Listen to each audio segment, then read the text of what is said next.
देश और दुनिया की तमाम छोटी और बड़ी खबरों के लिए हमारे चैनल को सब्सक्राइब करना न भूलें और बेल का बटन जरूर दबाएं।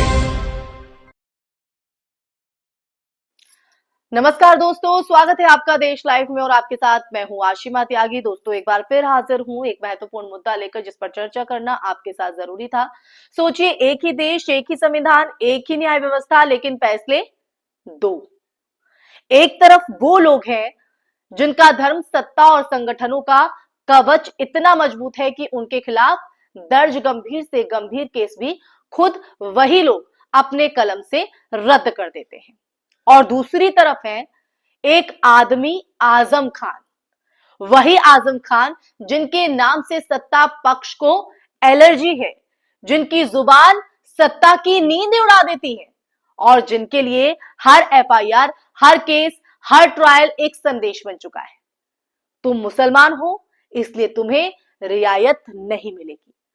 और अब फिर एक नया वार। एमपी एमएलए कोर्ट ने पुराने पैन कार्ड केस में आजम खान और उनके बेटे को 7-7 साल की सजा सुना दी है। सवाल ये नहीं है कि केस क्या था, असली सवाल है कि न्याय सबके लिए बराबर है या सत्ता की तरफ झुक चुका तराजू। आज हम इसी सवाल से जुड़े इस चर्चा को आगे बढ़ाएंगे, चर्चा में समझेंगे, लेकिन उससे पहले आप लोगों से अपील, इंसाफ की आवाज को बुलंद करने के लिए और सच्ची पत्रकारिता के लिए हमारा सहयोग करें। साथ ही डिस्क्रिप्शन में दिए गए लिंक को ओपन कर ज्वाइन बटन दबाकर आप हमसे यानी देश लाइव से सीधा जुड़ सकते हैं दोस्तों। तो दोस्तों वापस चर्चा पर लौटते हैं और आइए इस पूरे मामले को समझते हैं बारीकी से। मामला पुराना है, पैन कार्ड में कथित रूप से गलत जानकारी देने का ये पूरा मामला है और ये वही दौर था दोस्तों जब आजम खान के ऊपर एक एक कर 80 से ज्यादा केस दर्ज किए जा रहे थे। खेत में घुसकर घास तोड़ने से लेकर बकरियां चुराने तक के केस जो है वो आजम खान पर, स्कूल की जमीन से लेकर माइक्रो लेवल के कागज तक के झमेले जो है वो ऐसा लगता था कि किसी एक इंसान को हर दिशा से तोड़ने, घेरने और सार्वजनिक रूप से उदाहरण बनाने का अभियान चल रहा है। और अब उसी लिस्ट में एक और टिक मार्क जो है वो जोड़ दिया गया है। 7 साल की सजा बेटे को भी, यानी पूरी पीढ़ी को निशाने पर लेना। ये सिर्फ कानूनी मामला भर नहीं है, ये एक राजनीतिक मैसेजिंग है जिसे पढ़ना जरूरी है। इसीलिए दोस्तों ये चर्चा मैं आज इस मुद्दे पर लेकर आई हूं आपके बीच। लेकिन अब तुलना आप देखिए दोस्तों कि आजम खान और उनके बेटे पर कोर्ट खुद सजा सुनाती है, जबकि कुछ लोग हैं जो कानून को अपनी जेब में रखकर चलते हैं।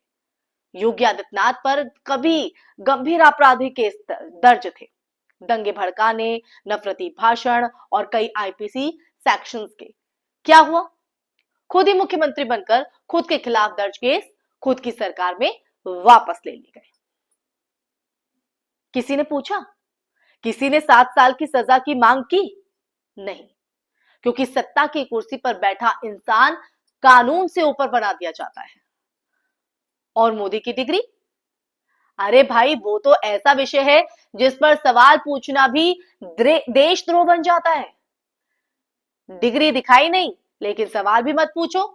अगर आपने सवाल पूछ लिया तो IT cell, FIR, troll army सब तैयार खड़ी रहती है। यानी सत्ता वाले चाहें डिग्री छुपाएं या केस रद्द करें, उन्हें कोई रोक नहीं सकता।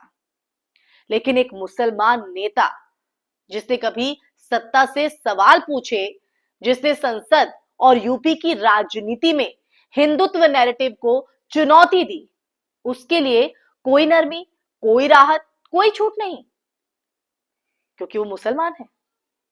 भारत के लोकतंत्र में आज जो सबसे बड़ा विरोधाभास दिखाई देता है ना दोस्तों, वो यही है कि कानून की धाराएं बराबर नहीं चलती। एक धारा कमजोर की गर्दन पकड़ती है और दूसरी शक्तिशाली के आगे झुक जाती है, नतमस्तक हो जाती है। और अगर देखा जाए तो ये जो बात है वो ये बात आजम खान के केस से पहले भी दिखी है। पिछले कुछ सालों में आजम खान के ऊपर इतने केस लगाए गए कि खुद सुप्रीम कोर्ट ने कहा था कि क्या आप इन्हें जेल में रखने के लिए लगातार नए केस जोड़ रहे हैं। एक विधायक मंत्री, सांसद, तीनों पदों पर रह चुका आदमी, उसे 3 साल में 3 बार सजा और सैकड़ों मुकदमे, क्या यह सामान्य दिखता है? बिल्कुल नहीं, बिल्कुल भी नहीं। ये राजनीति का संदेश है। जो विरोध करेगा उसकी जिंदगी अदालतों और जांच एजेंसियों में घसीटी जाएगी। यही तो हो रहा है, सच्चाई यही है। मीडिया भी इस कहानी का हिस्सा है दोस्तों। किसी और नेता के खिलाफ ऐसा फैसला आता तो टीवी चैनल्स पर डिबेट, न्याय की जीत, कानून का राज जैसे हैशटैग चलते। लेकिन आज आजम खान के मामले में मीडिया का उत्साह कुछ ज्यादा ही होता है, क्योंकि टीआरपी भी वहीं से आती है जहां मुस्लिम विलन का नैरेटिव बिका हुआ हो। समझ रहे हैं आप? आज सिर्फ टीआरपी के लिए मीडिया काम करती है और यही सत्ता चाहती भी है। न्याय नहीं, नैरेटिव, ताकि हर राजनीतिक विरोधी को जनता की नजर में पहले अपराधी साबित कर दिया जाए और फिर कोर्ट का फैसला तो बात की बात है, उसका इंतजार कौन करेगा। अब इस पूरी चर्चा के बीच असली जो प्रश्न है वो ये कि क्या आजम खान निर्दोष है? ये बहस यहां नहीं है। बात यह है कि कानून का पैमाना बराबर है या नहीं। अगर योगी खुद अपने केस रद्द कर सकते हैं, अगर सत्ता पक्ष की डिग्रियां सवालों से ऊपर हैं, अगर तमाम अपने लोग कानून को हवा में उड़ा सकते हैं, तो फिर आजम खान पर इतनी सख्ती क्यों? क्या न्याय व्यवस्था ने भी गैर बराबरी का रास्ता चुन लिया है? यह सत्ता इतनी ताकतवर हो गई है, इतनी ताकतवर कि अदालतें भी उससे डरने लगी हैं? आप ही बताइए दोस्तों। और ये सिर्फ आजम खान की कहानी नहीं, सिर्फ आजम खान की, ये भारत की बदलती राजनीति का ट्रेलर भी है दोस्तों, जहां विरोधियों को कानून के जाल में फंसाना अब एक स्थापित राजनीतिक रणनीति बन चुकी है। जहां एक समुदाय को संदेश दिया जाता है कि तुम जितना भी ऊपर उठो, तुम्हें गिराने के लिए एक केस, एक मुकदमा, एक आदेश काफी है। और सबसे चौंकाने वाली बात, जो आज चुप है वो कल इसी सिस्टम का शिकार भी बनेंगे। ये डेफिनेटली ऐसा होगा और इसमें कोई दौरा है नहीं है। तो आजम खान को 7 साल की सजा सिर्फ एक अदालती फैसला नहीं है दोस्तों, ये उस देश का आईना भी है जहां राजनीति, धर्म और कानून तीनों आपस में ऐसे उलझ गए हैं कि अब सच्चाई दबती जा रही है और डर हावी होता जा रहा है। आजम खान का केस सिर्फ एक नाम है, सिर्फ एक नाम, लेकिन असल सवाल भारत के लोकतंत्र पर है।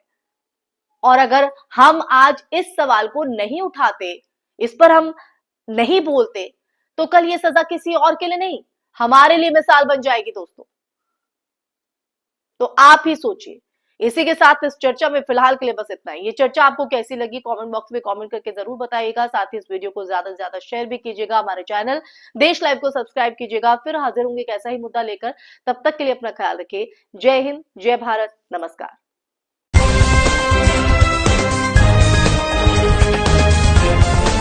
देश और दुनिया की तमाम छोटी और बड़ी खबरों के लिए हमारे चैनल को सब्सक्राइब करना न भूलें और बेल का बटन जरूर दबाएं।